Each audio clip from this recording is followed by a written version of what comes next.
The Little Mermaid, adapted from the original by Hans Christian Andersen.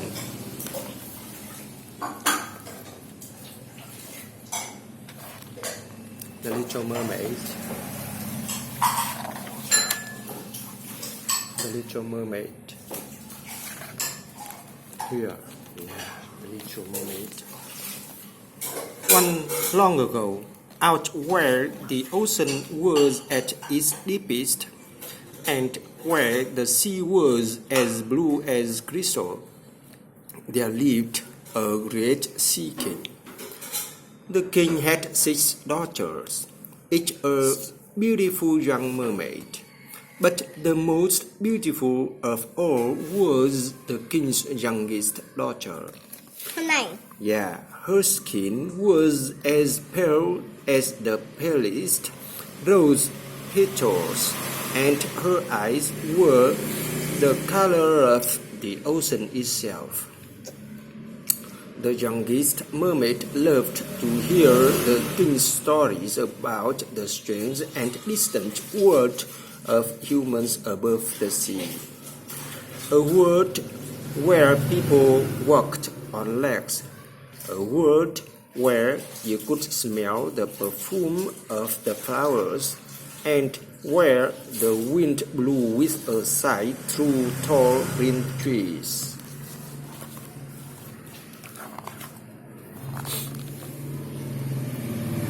When the Little Mermaid reached her 15th birthday, she was allowed to swim up to see the strange human world for herself. She swam all the way up to the surface of the sea. Lần đầu tiên mới được. Yeah, the mermaid, Little Mermaid. For the very first time, she was able to sit on a rock above the waves and brush out her long hair in the warm wind. Brush out her long hair.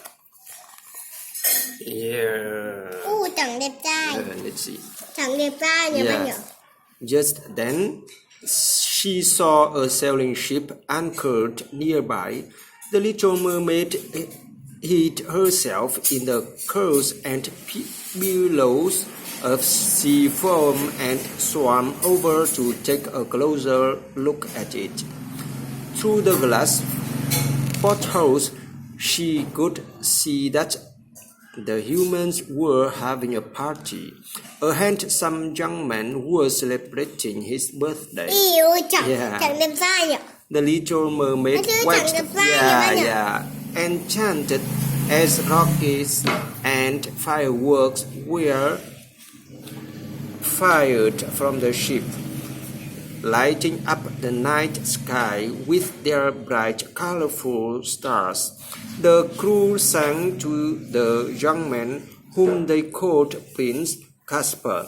The Little Mermaid fell in love with him at once. Oh, just see, and fell in love.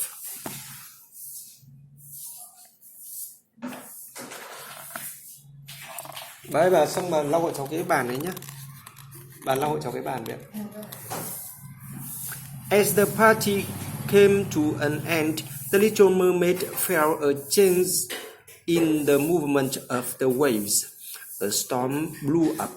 The waves swelled, and a great wind tore the sails and mashed the masts of the ship. Here.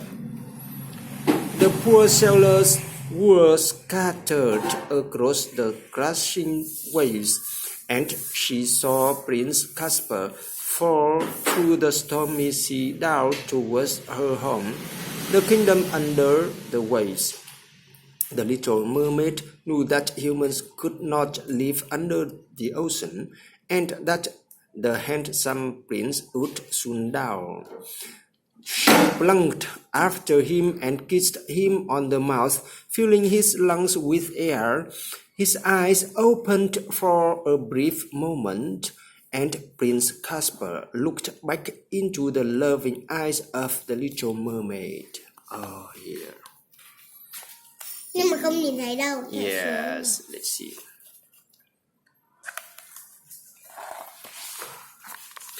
The little mermaid swam with easy strength and pulled the prince to safety on a sheltered sandy beach.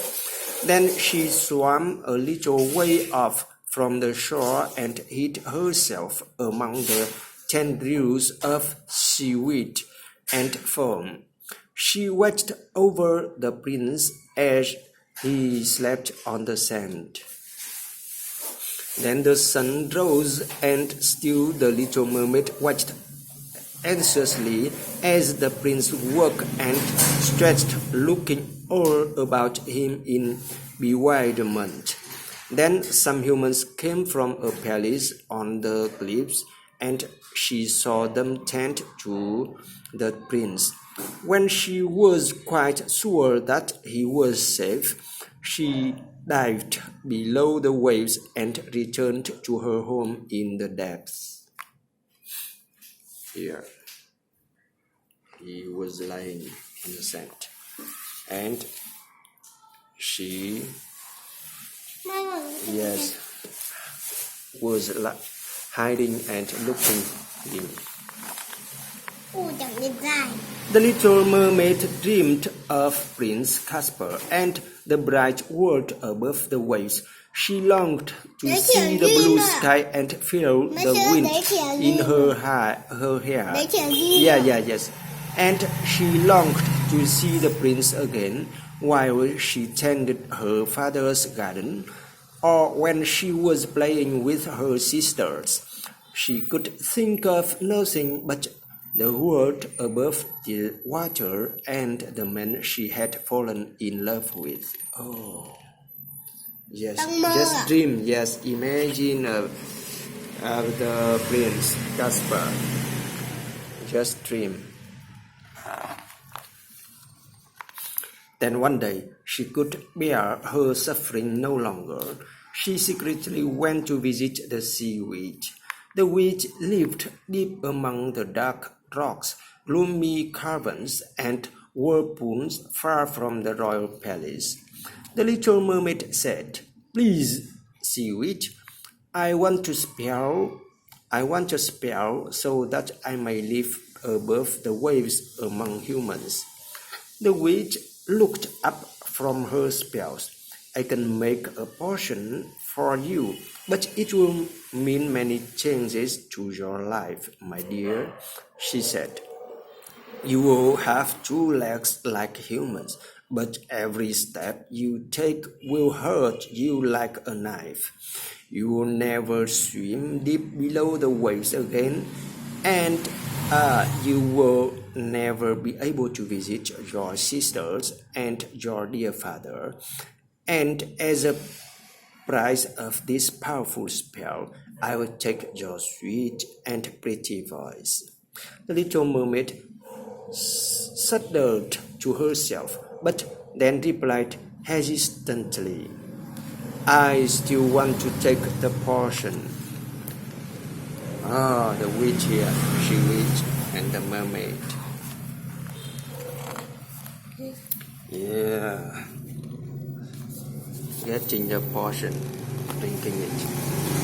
So, filled with great sorrow, the little mermaid secretly slipped away from her father and her sisters. She took the hidden shell full of potion from the sea witch and drank it back in one draught. And as she floated up to the surface of the sea, she felt a strange feeling in her body. When the little mermaid broke through the waves, she gasped for air, and as she swam on the surface, she realized how weak she was now. Her new legs were no substitute for the strength of her mermaid's tail. She allowed herself to drift in with the waves up onto the beach. Then she stood for the first time and walked. It was just as the witch had predicted. Yeah. Trên thì mà toàn cái này đấy, đeo vòng hay là Each hay là step dính hurt her like a knife. She looked back at the peaceful blue sea and the cheerful white waves and was filled with sadness at the thought that she would never be able to go down to her happy home again. Yeah. Here just sea plants, you know, sea trees, sea plants. Let's see. Oh. The little mermaid walked across the beach below the cliffs and the palace. Just then, two young girls ran over to her. Have you been in a shipwreck? Where are your clothes? They asked. The little mermaid tried to speak but could make no words. The witch, after all, had taken her voice. She shook her head and pointed at her mouth. She can't speak, said one girl. Poor girl, we must take her to the palace to feed her and get her dressed. At the palace, the little mermaid was dressed in fine silks. Her hair was brushed by the court hairdresser. Her skin glowed and her lips were tinted the clear red of a poppy. She looked more beautiful than ever. In the evening, she was introduced to the prince. He was struck at once by her beauty, and also something about her seemed familiar to him. She was like someone he had seen before, but only in a dream. He called her his little foreign girl. Yeah, little foreign girl. The little mermaid stayed at the palace and became very close to the prince. They would walk together on the beach, and the little mermaid would gaze out to the sea. No. Yes, but he is still very young. Just for the thing for him to take. They would walk together on the beach, and the little mermaid would gaze out to the sea, remembering her father and her sisters. She was so happy to be with the prince, but she missed her life below the waves. Sometimes, in the evening, she would sit alone on the rocks at the shoreline, and her sisters would come and swim round the rocks and tell her how much they and their father missed her. Yeah. One day, in the palace garden, the prince took the little mermaid's hand, looked into her eyes, and said, "Little foreign girl, you know that I love you. I think that I have since the moment I first saw you. Yours was the face I saw when I was shipwrecked and drowning, and dreamed that I was rescued by a mermaid." The little mermaid smiled up at him. "My father says that I must marry," the prince said. The little mermaid squeezed his hand. At last, she thought, "He has remembered me, which means I shall be living here. I must visit a far-off kingdom where the princess I am to marry lives. I have been very happy here with you and the sea for company, but I have a duty to marry well. It will cement two great nations in peace." The little mermaid let go of his hand. She held back her tears. The prince kissed her forehead, took her hand, and they continued their walk among the scented flowers. "I knew you would understand," said the prince.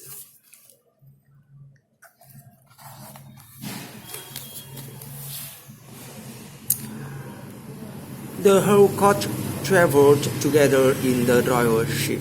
The king, his courtiers, the prince, footmen, cooks, and, of course, the beautiful little founding girl. As they crossed the ocean, the little mermaid's sisters swam in the crest of the waves.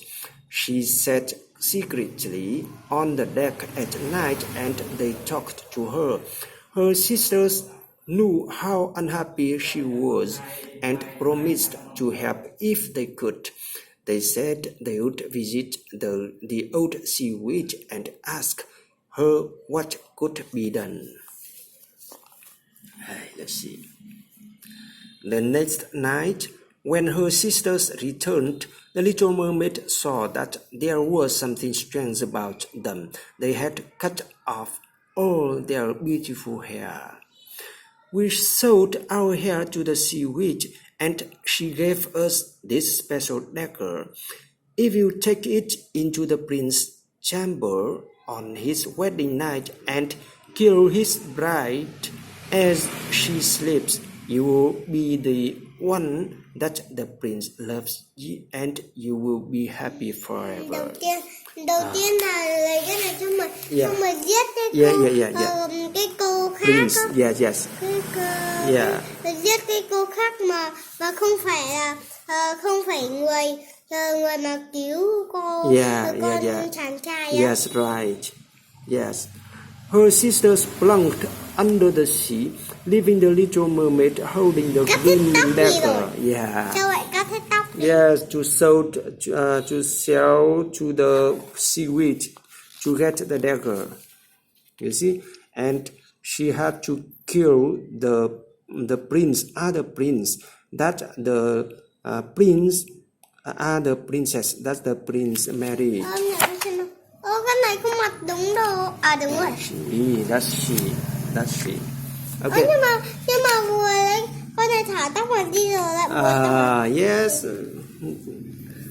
Buộc tóc vào làm gì? Yeah, another day.